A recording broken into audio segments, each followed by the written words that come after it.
Manila. 47, magpo-48. I started 1992, where beginner ako, and then novice 92, then 93 intermediate, 94 ex-pro na, then 1996 champion na tayo hanggang this year. So 18 time akong number 1. Yes. Sa buong Pilipinas. And then now medyo naglalaylo na ako kasi may edad na tayo. But still nakakamiss pa din lumaban dun sa mga premier class. Oo. But due to age, medyo kailangan mag-training ka ulit. And nung pandemic, I stopped training. Oo. So focus sa iba.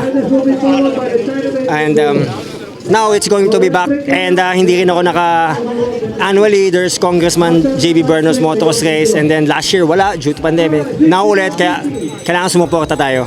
Okay. So sa ibang bansa?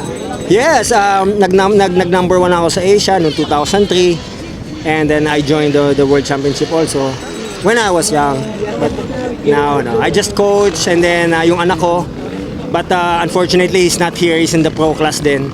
Na injured siya last week, so sayang nga sayang. So yun yung ang gagamitin para ipasa yung ano mo sa... Yeah, siya sana. Oo, so sayang. But it's part of racing yung ma-injured ka. Yeah. Yes, sir. Sir, ano message sa lahat ng mga amateur para Yeah. maging gaya sa'yo, sir?